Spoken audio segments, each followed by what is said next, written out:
Heard on Thursdays with Nikki is about to go live online. Catch HOT, the iconic radio show that made Philippine FM radio talk, every Thursday on the Monster. Streaming video on the Monster Facebook page at RX931, the Monster YouTube channel at RX931, and Twitch.tv/Monster RX931. You heard on Thursday's host, Nikki Porter.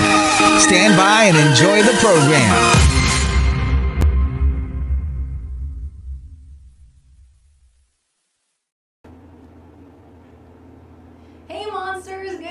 Welcome to the show that made Philippine FM radio talk. That's heard on Thursdays on summer's hottest, or wettest at this point, Monster RX93.1. I'm your host, Nikki Porter. Now, when it comes to the topic of mental health, we've surely come a long way from where we started, and what was once thought of by many as something too personal or even taboo to talk about is now something that's being openly discussed in the media, in different social circles, and other avenues. However, there's still so much work to be done, and so much more to learn from people like our guests tonight. Joining us on the show are mental health advocates Steph Naval and Rich De Jesus. Steph is the founder and CEO of Empath, a mental health care provider for workplaces, schools, and nonprofits.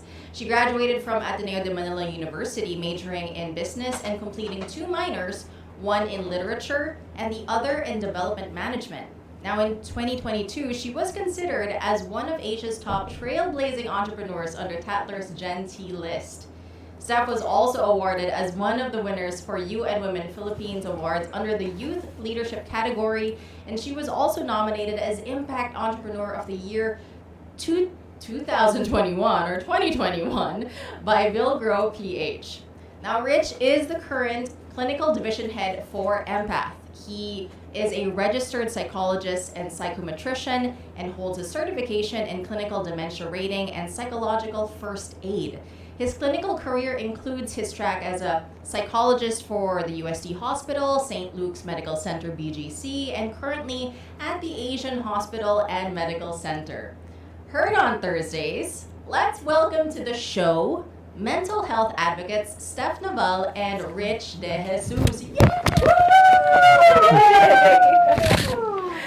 Hi, welcome to the show. Hello. Hi, everyone. Hi, everyone. Hi, Nikki. Yes. Thanks for having us. Yes, so happy to have both of you here on the show. I'm very excited to talk about mental health with both of you. Now, let's just clear things out of the way right now and just get straight to it. Who is therapy for, and what is therapy for? Wow. Yes. Starting out with the difficult questions. Okay. Yeah. When you say therapy, it's actually different from the other word known as counseling. Mm-hmm. Okay. Okay. So usually, if I may just differentiate the two, counseling is for people who are having adjustment problems, day-to-day difficulties. Mm-hmm. On the other hand, therapy is used for somebody who is having clinical problems already. So that means your symptoms are already very evident. Mm-hmm. It causes a significant distress with your daily living, and more importantly, it now breaks into some level of dysfunctionality within you. So you cannot do your job properly. If you're a mom, you cannot take care of your kids properly. Mm-hmm. So because of that, there's already a significant intensity. Okay? And that's why you need to undergo therapy in order for you to understand yourself, develop insight to what you're having, and more importantly, to develop certain coping mechanisms to answer your questions or to answer your problems. Now, with regard to, Empath, your clients are Filipinos. And so what are the challenges usually? And maybe Steph can also chime in here with what are the challenges that Filipinos face when it comes to wanting to address their mental health concerns? Yes, from even personal experience, when it comes to Filipinos and also with Filipino culture, there is a stigma when it comes to Filipinos, and there is a certain shame to seek out mental health care, and maybe even lack of understanding of what it is. It's so intangible for people, or it's difficult for them to understand, mainly because there's not necessarily mental health 101 or psychoeducation we ever immediately learn in school. We learn about all these physical health topics and everything, but mental health is not necessarily a common discussion, even growing up. And Yes, I'm sure definitely. in Rich's time, it was also not very much not Not that long evident then. ago. So for us, that's why here in Empath, part of our advocacy is psychoeducation. So putting out value-adding content. This was part of it was inspired because I actually had roommates who were psych majors. And they're the ones who taught me about what's the difference between a psychologist and a psychiatrist. Hey, maybe you should seek out. They taught me about the difference between, let's say, active listening and maybe problem solving.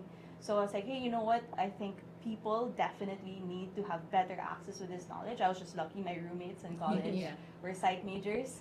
So that's why part of Empath's advocacy is to do psychoeducation, to teach about mental health and bring awareness, because this is definitely the first step for big hurdles for accessibility when it comes to Filipinos reaching out for mental health care. Yeah, definitely. Now, with regard to like specifically Filipino culture, like what are some of the norms that can negatively impact, mental health? Because we've grown up with a lot of beliefs, with a lot of words thrown at us. So what can be some of those examples so that our listeners and our viewers will be aware?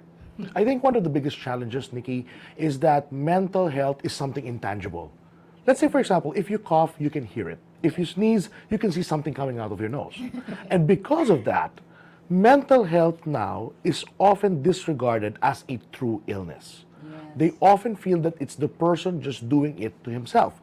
That's why the phrase like, nasa isip mo lang yan. Ikaw lang ang gumagawa yan. That's the most widely heard of when it comes to mental health.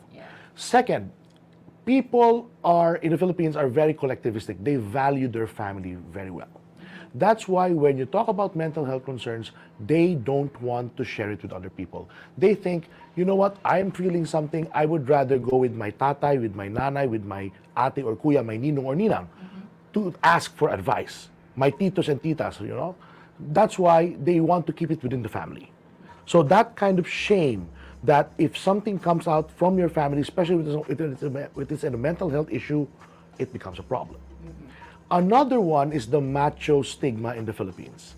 I'm a guy. I should not be crying. I should not be even affected with anxiety and depression. Bakit ako nanervyos yung lalaki ako? So there's a problem like that. And then lastly, even if you already have exposure to this kind of thing, sometimes we have a symptom called alexithymia. Alexithymia, from the root word itself, meaning nothing, lexi, understanding, themia, emotion. So no understanding of emotion. So the person undergoes a feeling, but he could not put a label onto it. So because of that confusion, you don't know what to do. You don't have any insight of what you're going through. And those are now becoming the blocks or hurdles on why you don't have proper access to health care, mental health care, that can really help you out. Yeah, and I want to bring you mentioned shame, especially when it comes to, being around your family, not wanting to share or open up with them because you don't want that, to be... It's embarrassing to the family. Yeah, it's embarrassing, right? So with regard to shame then, would you consider, people-pleasing to be an unspoken Filipino trait? Yeah, let's put it this way. When you say the word makisama ka, see? You're already anxious, but the family is going out, makisama ka. You're depressed. You don't want to do anything because your motivation is low, but your family has an affair, makisama ka. So because of that, there's a certain level of hiya that you're feeling with yourself. That's why you're now forcing yourself even though you're not well. So because of that, it just gets worse. Because there's a feeling of guilt that you don't love yourself that much, and then the symptom exacerbates from that. Gosh, and then it's very interesting also that you mentioned that because with the makisama ka, it's like it means well, but then it's not really acknowledging that this person is really not feeling like they're just mentally not capable of like handling social gatherings, let's say, at that given moment. But when is makisama ka, can it be a good thing? Oh, definitely it does. Let's say, for example, if you yourself are in a good state, and then you have that capacity to share what you have with another person, to indulge that other person's request, then it's a good thing. Lalo na if you have the resources to do it. However, there are times where it becomes difficult because it's you who is the one needing help. Right. And it's more of like you're already coming from a deficit, and then they're still asking you to give more from yourself. So that is really very damaging to the person. Yeah. And so hopefully with our monsters who are listening, like this is just giving more importance like in addressing mental health and how we should make aware, like, you know, if there are some issues that you are concerned with, if you need help, you shouldn't be afraid to ask for it as well. It's very important for you to have people around you who can give you the support that you need to help you out, basically. Now, we're going into like the first half of our myths that we want to debunk during this show. So, with regard to mental health, and Steph, I can refer this to you as someone who's a mental health advocate. The myth is you should only go to therapy when you absolutely need it, or if you have a diagnosed mental condition. So Yes, I think that's a very good myth to bring up. So ideally, personally, I'd want therapy to be as regular as, let's say, a dentist checkup, because preventive healthcare is better than just reactive healthcare. absolutely. Once it's at a very severe state already, it's very difficult to be able to address it, rather than when you're able to hit it head on in that sense. So I think for me, if you feel already symptoms in that sense, or even just a mental health check, or you just want to do your check-in, for example, so that's something that we can definitely be able to even help in Empath. So we have something that's Empath intake consultations. Empath consultations. To also check if, like, okay, maybe it's just the early signs right now. So we can recommend whether it's a psychologist or a psychiatrist for different cases. At the same time, it's very important to catch it early on for early signs of it. Yeah. Because once it gets very severe, although it's not like completely the end of the world in that sense, we can definitely help you out for it. It's very important, and we should make it normalized in that sense for mental health check-ins, whether it's just to casually like, hey, what's happening with me? Are there any areas that I should look into further? And like, oh, I actually have this, maybe I can address it before it exacerbates or gets worse. So thank you for also bringing up that. That's a misconception that you can only, or you're only valid enough to go to mental health if you're diagnosed or you've gone through severe traumatic experiences. So anyone can seek mental health care. As long as you have a mind, you can very much go to therapy and mental health care and reach out for support, even for just a check-in. And yeah, so it does not necessarily be till it's a very severe case, for more preventive measures also. Yeah, definitely having a therapist, even if you don't have, like, in a personal experience, when I like having a therapist is very helpful to have if you have problems. But then, like what you mentioned with those mental check-ins, it's very crucial because sometimes there are things that you miss. Yeah. So like as you go through, like, you know, talking with your therapist, they can be able to catch things, you know, without you even noticing sometimes. So that's really that's so beneficial, like at least in the personal experience that I've had. Now, the second myth, maybe I can reach this out to Rich. If you have a mental health condition, and this is very, let's say, maybe decades past in the way this myth is, maybe some people still believe this. If you have a mental health condition, you're crazy or baliw ka. Oh, no, definitely not. Okay, let me explain it this way to our listeners right now. When you talk about mental health conditions, it's always a spectrum, okay? Before, it's more just like a question, do you have it or not? But the more modern way of approaching it is putting you on a spectrum and asking you how much level of distress and dysfunction are you having. The one that we call baliw or siraulo technically just goes to one category of illnesses. Those are the psychotic-related illnesses. So this means you have delusions, you believe on certain things even though they are not true. You have hallucinations, you see things, you hear things, because your brain is really not working well. There is an abundance of chemicals in the brain that needs to be regulated with medication. But if you're anxious, for example, if you're depressed, if you're obsessive compulsive, those are not psychotic-related disorders. So hindi ka baliw. Okay? You are just suffering from a condition. And each and every condition may have a different level of intensity. So for example, let's say, a good example here is autism. Okay? When you talk about autism right now, it's a spectrum. There are people who have autism, but their autism is very highly developed to the point that you can go to college, you can go to grad school, you can have work. Right, yeah. But there are some people with autism that it's so severe that you cannot even finish elementary. So it's always going to be on what level in the spectrum are you. And again, hindi po lahat baliw yun. Okay? Let's have that clear. It's not always going to be a crazy label on you. All right? Got it. All right. So hopefully, maybe, I mean, sometimes it can be just like it's a generational kind of belief or like what we grew up with. So it's really important to destigmatize, or putting it all in one box. Yeah. Like about mental health conditions. Now, with myth number 3, let's throw this to Steph. We practiced this off there. So the myth is you don't need therapy because you can just pray away any mental health condition. Yes, so this is a very common misconception in that sense that happens in very much Filipino culture.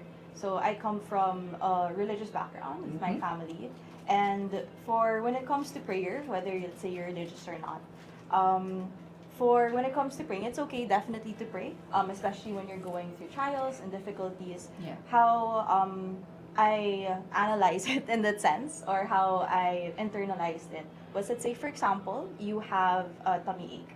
So when you have a tummy ache, you can pray about it for it to get better, for it to go away. And if it does, that's great. But if it doesn't, okay, maybe we need to take certain action steps to be able to address this tummy ache. So you visit an expert, you go to your doctor, they give you medication, you feel better. So you prayed, you went to the doctor, and it's great. So that's perfectly a great example. So similar with mental health, you're going through difficulties, trials, you're manifesting symptoms of anxiety or even depression. But then, let's say you pray about it, okay, great, it goes away. But let's say you still continuously pray for it, but it doesn't go away because you definitely need an expert. So you reach out to an expert, they could give you medication, they can help you process things, and there you're able to recover and heal from that certain experiences. So this is for me how I processed when it came to my relationship with spirituality at the same time. So it's also how, whether you want to integrate in your life or not, definitely faith can be there, but action is also very much necessary when needed. That's so true. And and I like that you added a metaphor for sure. It's like, yes, you can definitely pray for it, but then there has to be actionable steps moving forward so that it can actually, manifest in that way that it can help you. It can make you feel better, at least with regard to a tummy ache also. With With anything in life, actually. Yeah, exactly. Now, for Rich, somewhat in relation to this myth, the myth is therapists will force me to do things against my religious or non-religious beliefs. Okay. Number one, a therapeutic relationship is built on mutual respect. The therapist is not there to direct you on what you will need to do on your life. Actually, when you go into counseling and psychotherapy, the therapist acts as a guide. First, in developing insight to what you need to learn with yourself. Yeah. And then the therapist will then give you the possible options that you could take. The decision is still left with the patient. Yeah. So the therapist is just there to tell you, these are your options, here are the consequences of each option that you do. And then whatever it is, the therapist will still be there also to listen to you. When you come back for your next session, you now share your consequences. The therapist will still be there to do it with you. That's why, particularly in some forms of therapy, we have what we call unconditional positive regard. So we look into the humanity of the individual. We always look at the dignity of the person, and support is always given, especially to those who need it. I think I'd also want to add to that. I actually went through 6 different psychologists before I found the right one for me. That's how difficult the mental health care system is. Yeah. I entered it when I was 14 years old, and I've been through it for over a decade. One of the reasons why I wanted to start Empath, because I already experienced the whole difficulties, the large, hit or miss small thing. ones. Yes, a lot of Yes, it. true. And as a user from that mental health care system, it was very important to address it. So going back, what I really loved about, let's say, the 6 psychologists I had, who I've been having for over 5 years already, what I love is that the relationship was she lays the cards on the table, she processes it with me, I get to choose and decide, she'll support whatever one. Didn't have a good consequence because I didn't listen in that sense, but she's there to support me. She shows another cards, what I prefer, like, sure, great decision, I'll help you support it. So definitely that's not true. If they do, I'm so sorry, maybe that's not the right therapist for you. Yeah, exactly. You need to click with how your therapist talks, how your therapist tries to relate with you. You know, sometimes there will be people who have a different background that you are. It doesn't mean that they mean unwell. Okay? They still try to look into your best interest, but it's just so happen it's not matching on where you are right now. Okay? Definitely. Yeah. That's why, you go to Empath, because, we have a lot of therapists. You can choose whatever. Actually, maybe I can also address something Sure. for a myth. What I have to find out the hard way also is that you need to take time to match with a therapist. All the more when it's a very intimate relationship. True, yeah. So for me, that's why it was important to get referrals for therapists. It's important to know and understand their background, their specializations, even some of their interests. So let's say for me, when I first entered, they just gave me, here's a list of psychologists. There's their contact numbers, emails. That's it. It's like, wait, what? And in that time, as a young teenager, I don't really search. And when you search on the internet, they're very hard to find because it's such a taboo profession also. True. So it's why also here in Empath, because of that experience is that we have bios for the psychologist. Sometimes it has their specializations, even the specific interests that they also have. Not to mention, that's why we have a case management system in Empath. So whenever you log on to our platform, we give you an intake, we get the information that we need from you, particularly regarding the progression of your case, and then we analyze it. We have case support officers who do that. I see. And then they give you options that are best likely to be a match to your case right now. And then we also, of course, give a factor to your preference. So let's say if you want a female therapist, okay, we can do it. We could deal with that. Okay, but the important thing here is that we are also guiding our clients to the best possible care that they could receive. Yeah, definitely. And it's so true that it would take some time for you to find a therapist. I had to encounter that also. Even when trying to find a therapist like a few years ago, it was like not it, like swipe left. It is like dating. Yeah, it is. That's why, we tell people, don't be discouraged if the first therapist did not click with you. It's okay. I know it's tiresome to tell your story repetitively, but look at it this way. You're doing this because you want to get better. That's why I tell people, don't give up on yourself. Yeah, definitely. Now, we're done with the first half of the myths, but I do want to ask, though, and I think this is something I've been wondering for a while, and for some monsters who probably are curious about this.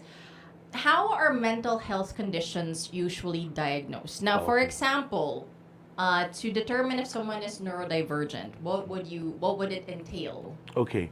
First and foremost, I really hate it when people say, psychologist ka? Psychologize mo nga ako. Oh my God, that really boils me out. Okay? That really boils me out. Psychologize. Yeah. So, if I just not worry about my license, I'll just, hit that person. Okay? But, I'm kind and I'm trying to be accommodating. So, I tell people this. When psychologists diagnose your case, the first thing that we do is we observe your behavior. Okay?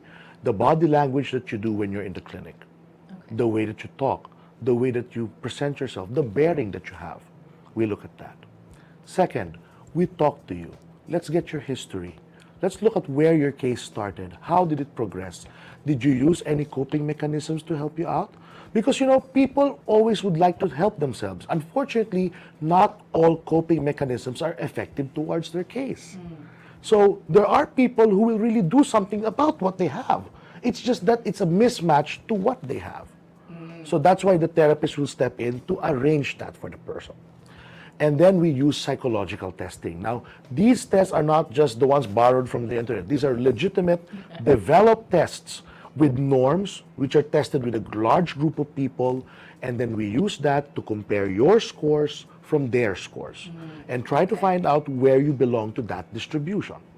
Now, when we do that, we then also use the Diagnostic and Statistical Manual for Mental Disorders, or the DSM. So it's a guide on how we then need to see, like a tick box of how many symptoms do you have and what kind of symptom does it reflect on the disorders. That's how we do it. Psychology is very scientific. Okay, so it's not like, you just look at the person and I got it. No, it's not like, we're not judgmental. Okay, so we use scientific methods. In addition to that, those are soft evidences. Because of technology nowadays, we then also see hard evidences. We look at MRI scans.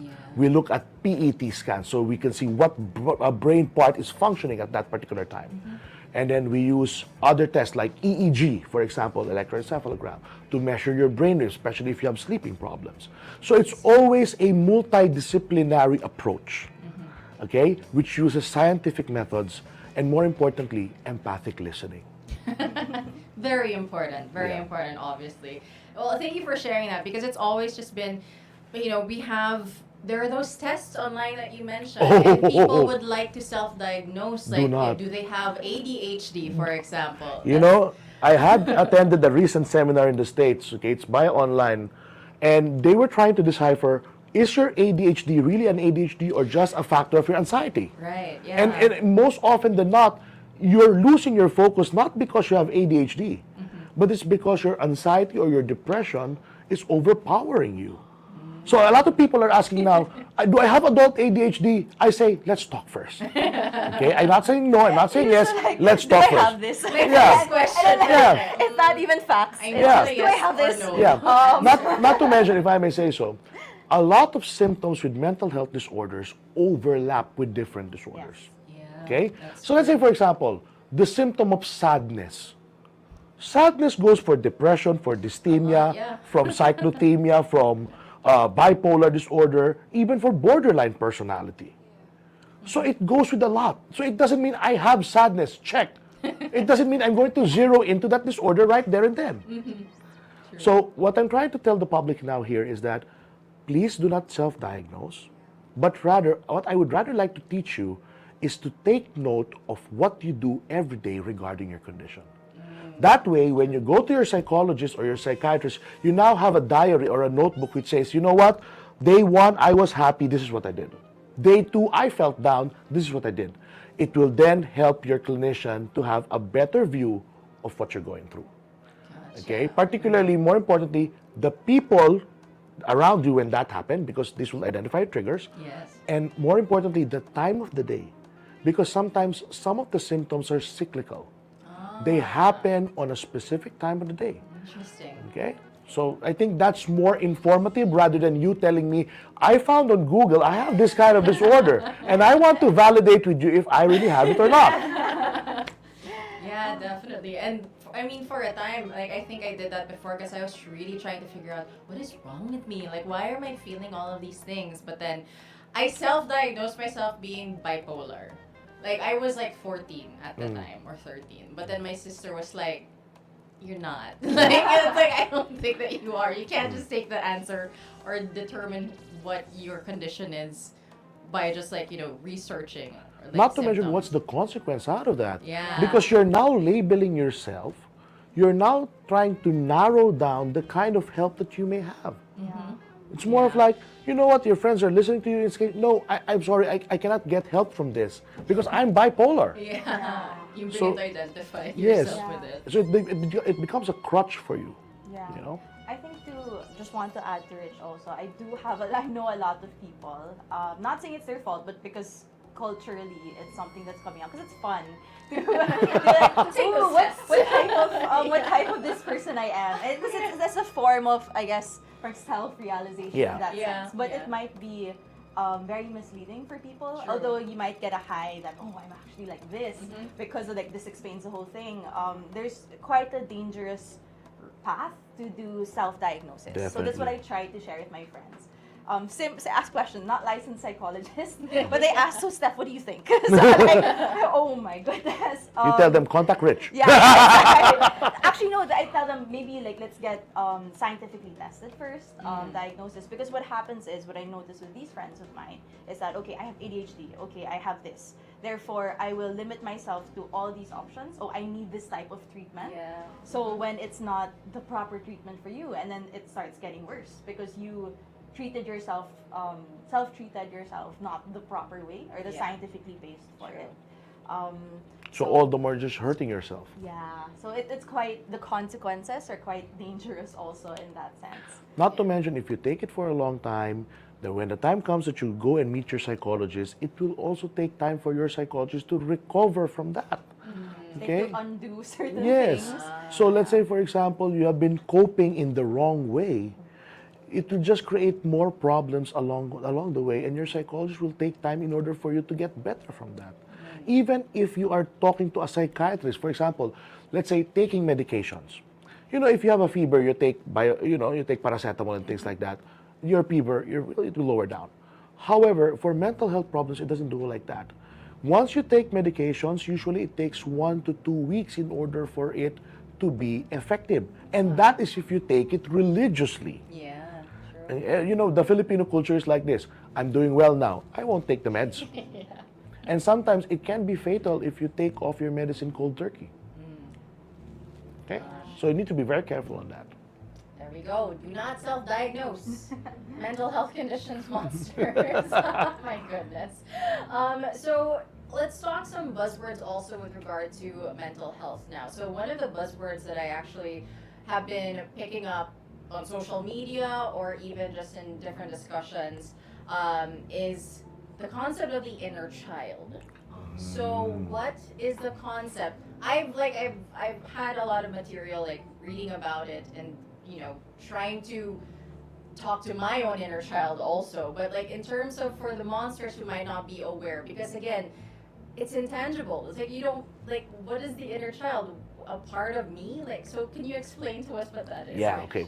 So in each and every one of us, there is that entity that then carries all of the pain, all of the sorrows, the disappointments, the frustrations that you had when you were growing up. In addition to that, as a form of balance, it also carries the happiness. Okay? So it then is a collection of how you were as you were molding yourself, as you were creating your identity for who you are. Now, as you are now an adult, you are now dealing with your day-to-day problems. But sometimes the core of who you are sticks to that inner child. Let's say, for example, you had a very busy week and then you saw an ice cream truck and you just really got motivated of getting ice cream that day. It's because your inner child is technically telling you, you know what? Back when you were a child, nothing solves your problem than a cone of ice cream. Or, for example, let's say, your boss shouted at you, humiliated you in front of the office. And then your inner child then triggers the same emotion, saying, you know what, it's just like how your dad scolded you before in front of your sister or in front of your younger brother, and it then triggers a lot of emotions. It spirals down. Yeah. That's why there is a form of a psychotherapeutic method wherein it's called healing the inner child, trying to get back who is that Nikki back then, who is that Steph, who is that Rich back then, and how do we then process that?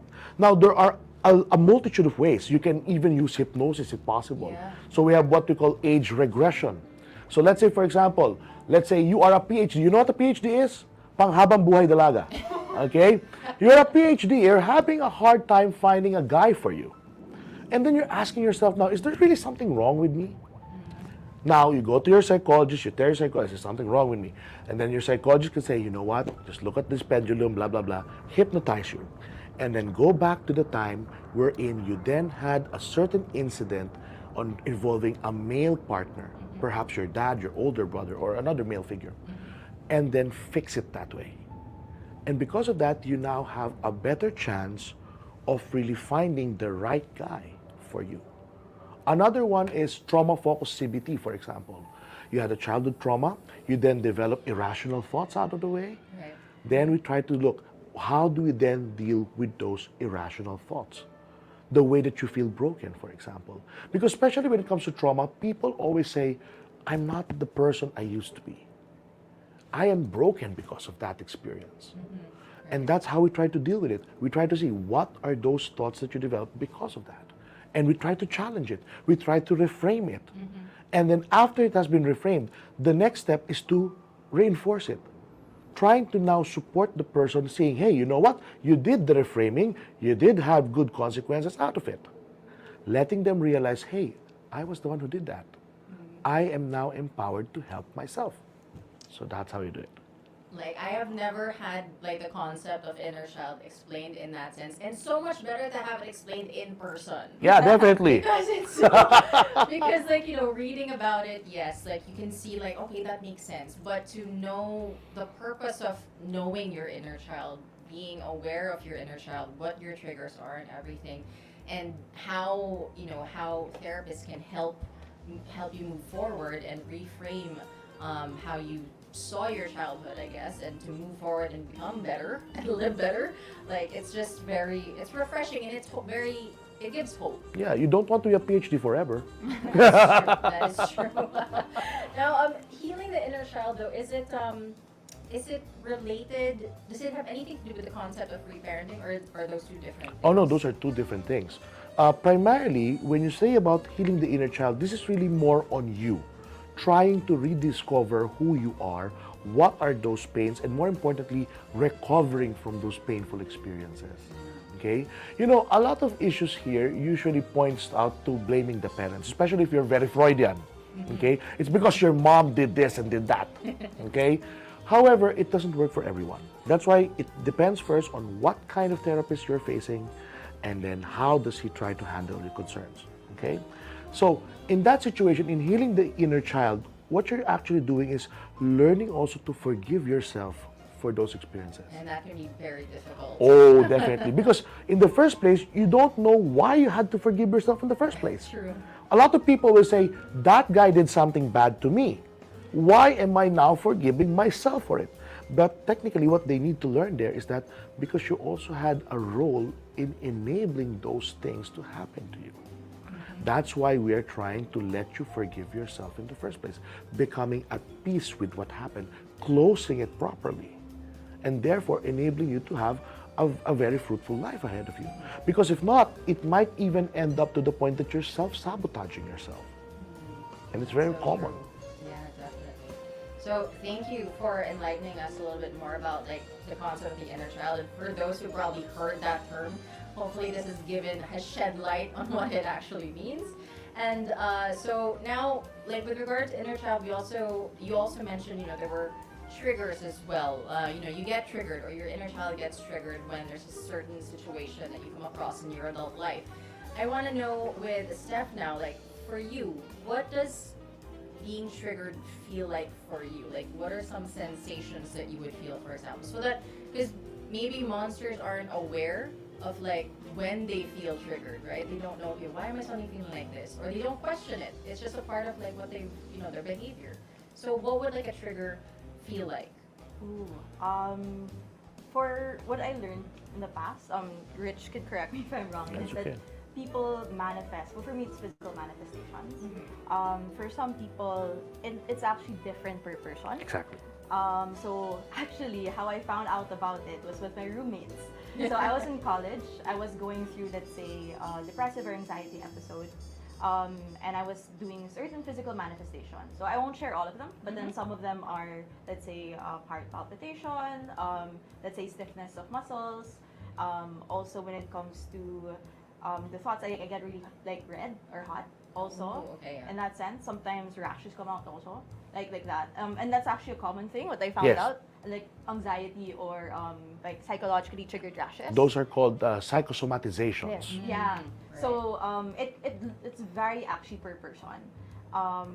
So for me, when I started, let's say, that time it was, I guess, like how physical manifestation was. They said, wait, that's quite severe. That's not right. Like, oh, I thought when people said they go through a breakdown, this is what happens. Like, no, not at all.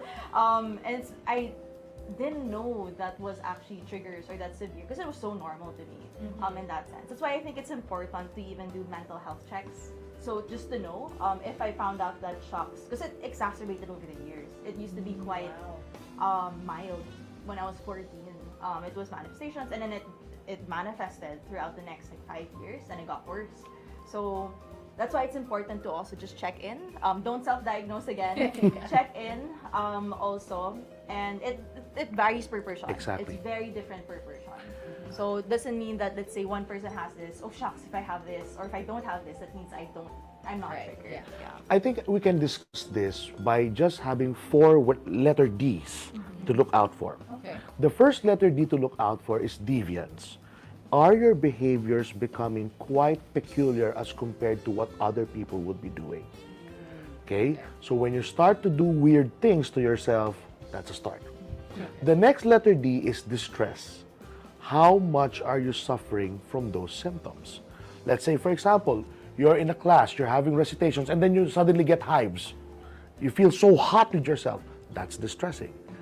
You're reading your book. You're reading the same paragraph again and again, and you don't understand what you're reading. That's distressing. You start to get forgetful over things. That's distressing. You suddenly shake, okay, whenever some people walk into the room. That's distressing. Third letter D, dysfunction. You used to be an A student. You used to be a good worker, an efficient worker. You're very punctual. Now, you're always late. You can't follow your deadlines. That's a start. You're a mom who used to be very functional at home. Nowadays, you start burning food. You forget to pick up your kids. Those are dysfunctions. Lastly, letter D, danger. You're either a danger to yourself or, even worse, a danger to other people.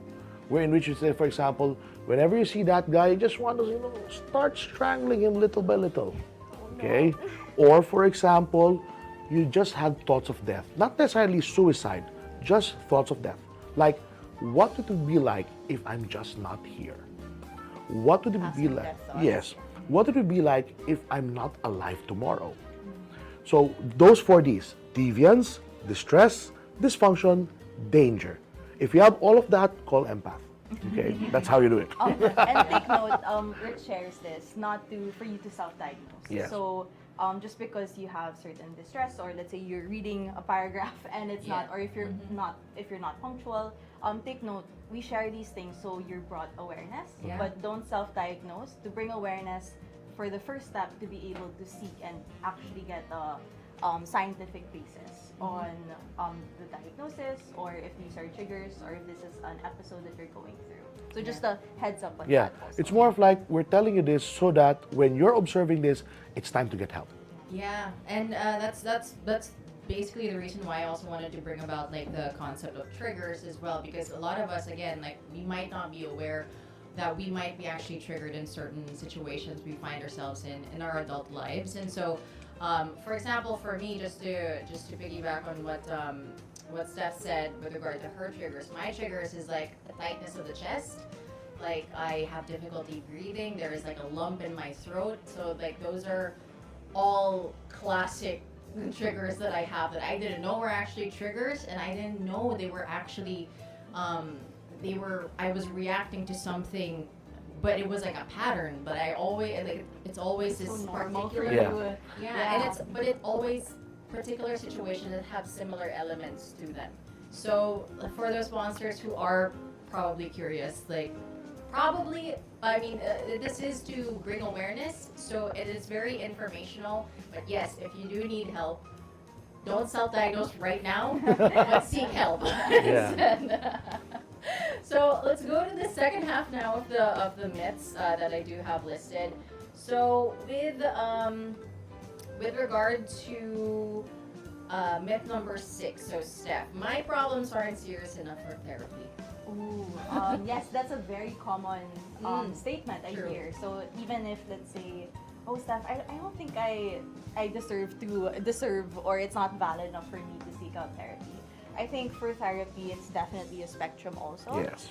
There are those, let's say, general concerns. Let's say even if it's the quote-unquote not the Not the clinical. Not the clinical concerns, the severity of the concerns. But honestly, if you want really solid processing of an expert who's be able to process, whether it's after a breakup or after these things, it still has its benefits. Exactly. Benefits in that sense. Rather maybe than going to a friend who also doesn't know how to best help you, which is not their fault in their end. At least you're getting really solid quality time of someone who's an expert, whether it's relationships, whether it's family members.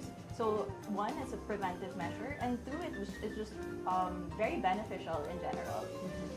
So I do encourage it. There's no problem that's too little small, or yeah. small. The fact that it's a problem, it's valid enough. Maybe some for others, in quote unquote the severity, they would take a certain type of therapist, and it would take maybe a longer period of therapy. But for, let's say, for certain problems that you want to catch preventive or even just processed by an expert, it's definitely all the more beneficial. Yeah, definitely. And so, if there is something that you want to talk about, like those mental check-ins, like just to go back to that, like those can be very helpful. Even if you feel like your problem isn't big enough, again, therapists can help. Yeah. And maybe pinpointing some things. Because then, like, when you write down notes, right, sometimes you can tell, like, okay, there's a bit of a pattern here. Yes, Yeah. exactly. That's why you need to start introspection. Try to review your day, for example. What are the thoughts that you usually have? Or let's say, for example, if this is the situation, what is your main response to it? And then that's how you identify certain things. Yeah.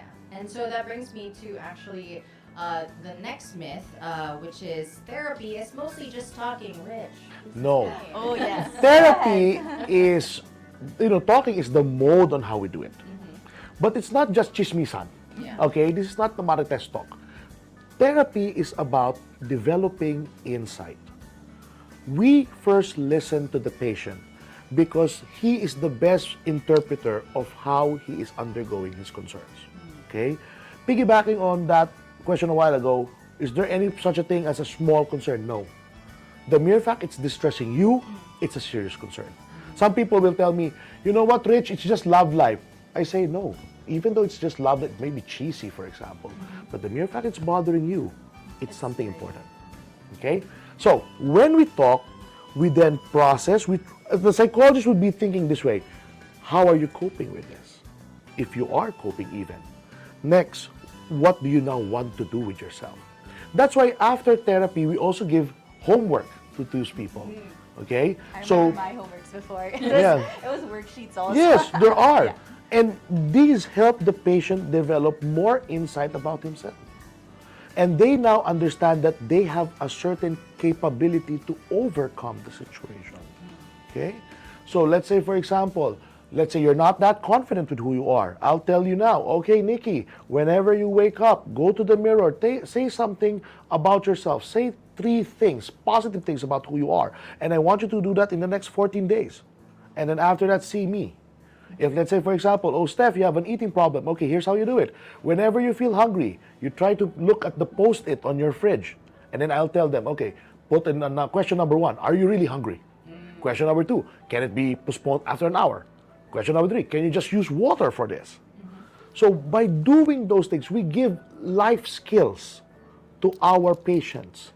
And then when they come back for their follow-up sessions, we then try to reinforce how they are. So it's not just talking, it's not just letting yourself air out. It's more of airing out, processing it, empowering you, and allowing you to see you can do it. You can overcome this. There we go. And I think also just to talk more about, like, people thinking that it's just about talking with regard to therapy.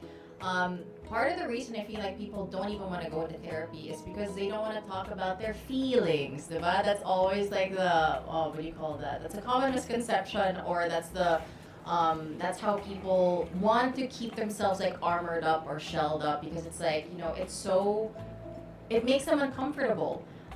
Because sometimes, talking about your feelings, it seems like it sometimes or most of the time refers to negative emotions. Yes. So Why exactly is it important though to embrace the negative emotions and allow yourself to actually sit in them, no matter how uncomfortable it is?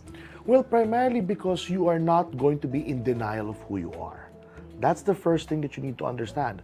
Accepting what you are doing, being mindful of where you are, and what you're doing at this particular time is the first step in helping yourself. Actually, I do have something to say about those friends of those people with mental illnesses. I'm going to give you 3 letters right now that will be very helpful for you. It's ORA. Observe, reflect, ask. Now, don't just go approach people and saying, "Are you okay?" Because that will just trigger them to be more defensive. Right. Okay? Because they will now feel, hey, you know what? You think I have a bad emotion, you think I have a bad day, blah, blah, blah. So, this is how you do it. You first observe your friend. Let's say your roommate. Okay, in that manner. They did observe you. Yes. They applied that. You observe the roommate. And then the next step is you reflect your observation back to the person. Let's say, for example, I'm your roommate. Nikki, I have been noticing you have not been eating for the last 4 days. By doing so, you are orienting the person, this is the level that I want to talk with you. Okay. And then the last phase is to ask. Now, when you're asking, always ensure that it's an open-ended question. Because if you ended up with a yes or a no, that's a very mechanical conversation, it won't go anywhere. So the first approach that you say would be, is there something that you would like for us to talk about? Yeah, they said that to me also. Exactly. Yeah? They're psych majors. So that's how you do it. You know, especially among Filipinos, you say it like this, okay ka lang? And because of that, it then triggers your statement a while ago that it triggers your defenses that I don't want to share what I feel. Okay? Because in the first place, you don't have evidence that can really support if I have those kind of feelings. That's why you do ORA. Because when you now reflect, hey, you know what? I have been noticing that you have been sulking for the last 2 weeks. I don't want to say anything yet, but you know, I just observe it's getting worse. And would you like to talk about it? By doing so, you're now telling people, I'm not here to judge. I'm just here to, hear you out. I want to let you explain what you're going through without any judgment. And by doing so, you're opening the person. Okay? And now, I mean, it's okay. So ORA, important to remember. Now, I feel like I would have a harder time doing this when it comes to my guy friends, though, because I find it interesting. When I have a conversation about therapy or mental health, it's women who are more open about it. Macho culture. Yeah. So I mean, like I've even seen like Instagram reels about like how like what do you want? What are you looking for in a guy? A guy who goes to therapy. Like there are those memes. There are those memes and those reels that it's like, yeah, that makes sense. But like based on your experience, so like why do men, apart from like the macho culture, I guess, they seem less inclined to talk about or even consider going to therapy? You know why? Because men are more results oriented. We don't like the process. We just want to see the results. And therapy is not like that. Therapy takes a long time because it also took a long time for you to have that problem. It took a process to get you there. It takes another process to get you out of there. So that's why when a guy sits on the therapist's couch, he would like to say, I want after the session that I'm healed. Yeah. So there's that kind of unrealistic expectation setting. And with your friends, for example, I often tell people, you then ask your friend this way, how long would you like to have that feeling to stay with you? That's how you convince them to go to therapy. Let's say, for example, your friend would say, you know what, I'm 40 years old now, I've been going through dates, it doesn't work this way. And you tell your friend, okay, how much longer would you like to stay in that situation? How many failed dates would you still want to have? And now they start to contemplate and they say, okay, so what do I do? You process yourself first. You get to therapy. Now, more importantly, whenever we direct somebody to go to therapy, let us not forget to be with that person on his first session. Okay. Because put it this way, you say, let's say for example, Steph would say, Rich, go to therapy.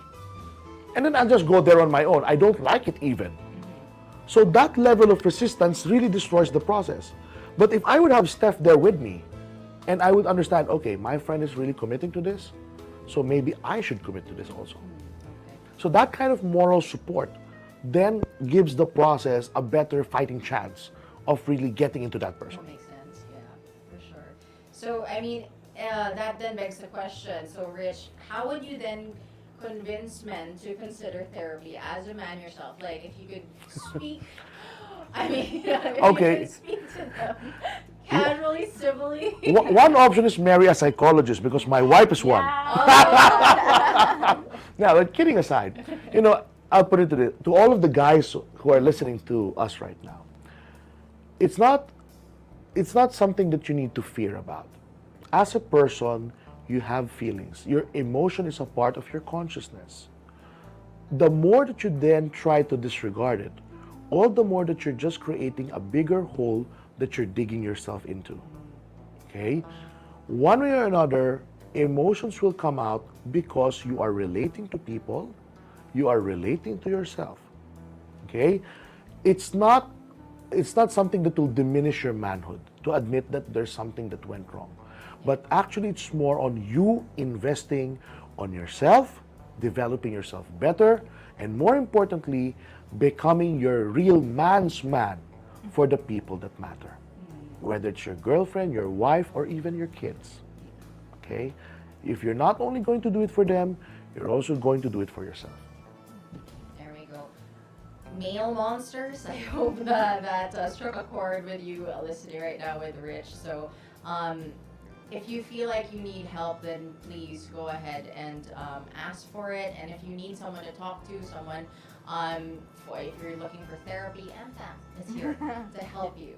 Now, we're nearing the end of the show, but I do want to know, since you did start Empath, Steph, what made you decide to actually, start this platform, this service, so that for Filipinos?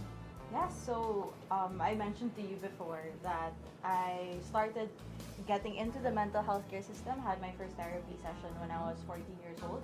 I was manifesting already a lot of mental health conditions when I was 14. Extremely difficult throughout the process. I went through 6 different mental health professionals, from psychiatrists, psychologists, counselors. I also gone through the whole system for over a decade, and even after a whole decade, there was not much significant change, and we were really way behind globally on the access for mental health care. And I feel like I was also one of the relatively luckier ones with my 6th psychologist at the same time.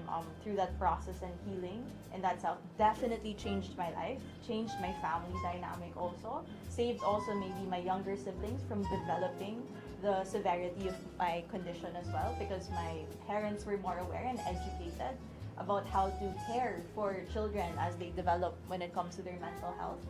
And the thing is, millions of Filipinos don't have that type of access, and don't have that type of accessibility for mental health support. And let's say if they do, quality is also a difficulty, finding the right match, even navigating. So all these small, bigger, medium-sized type of problems I went through, something definitely needs to be done about it. So I was really moved and motivated to have the birth of Empath in that sense.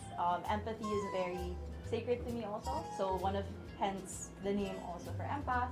At the same time, it was really to address specifically also for the Filipino market in that sense. That's why we do also have certain relatable posts that, as you mentioned, you've scrolled through our Instagram. a lot of that posts. captures the Filipino experience. At the same time, it was really important. Someone really need to do something about it. It's a very difficult and slightly messed up type of system. And it was just unfair for me that there are people that were millions of people suffering, and something needed to be done. And I had the maybe skill sets and resources and opportunities for it. So dove in, did something about it.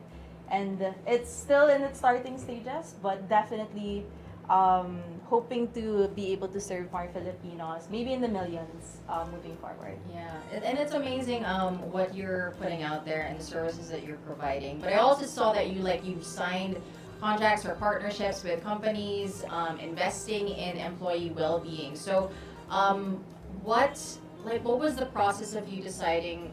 Like, was it always a part of your mission starting Empath that this isn't only going to be just like a one-on-one kind of consultation or therapy for different clients or patients?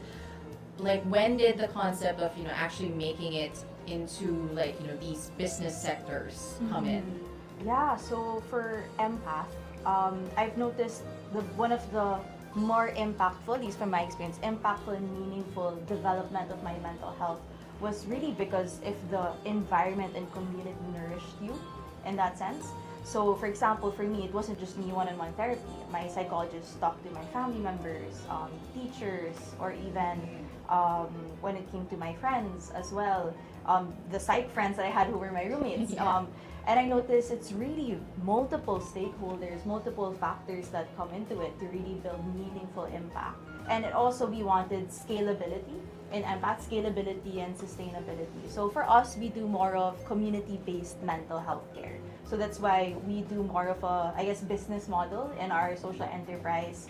The workplaces, we partner with workplaces, so the employers. We partner with schools.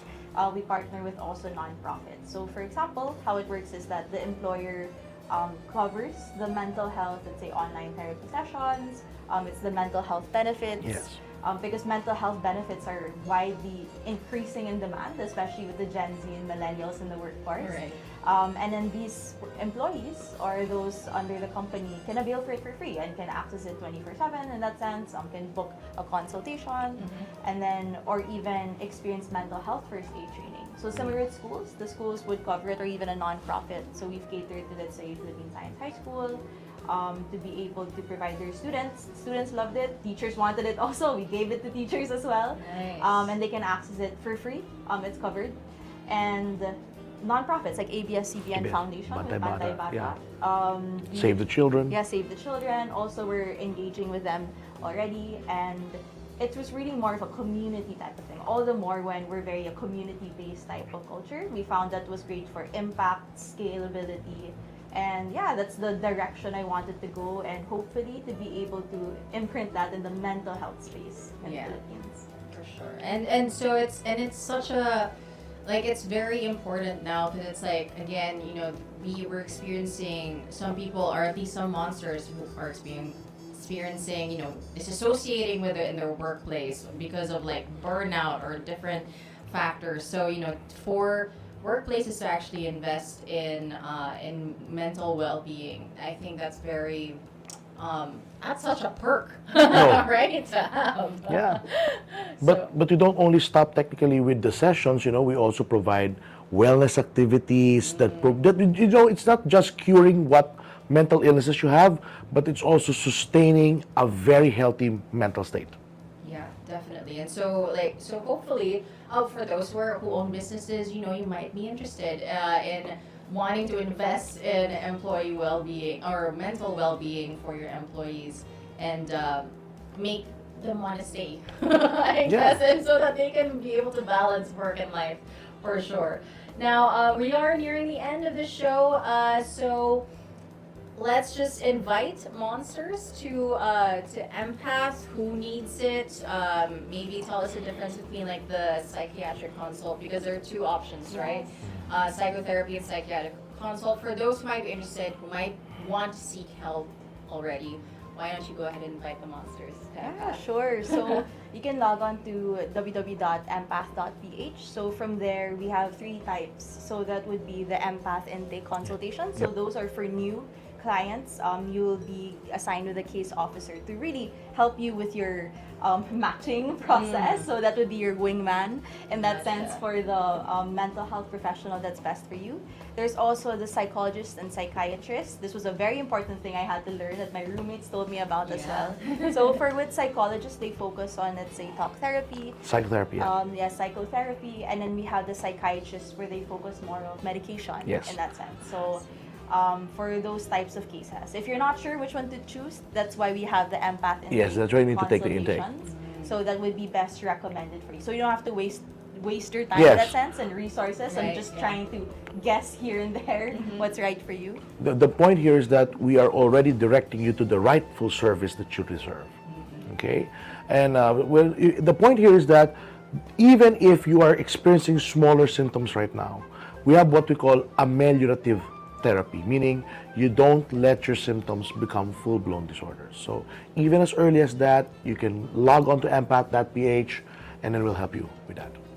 There we go. Well, thank you so much for joining me this evening for Heard on Thursdays, Rich and Steph.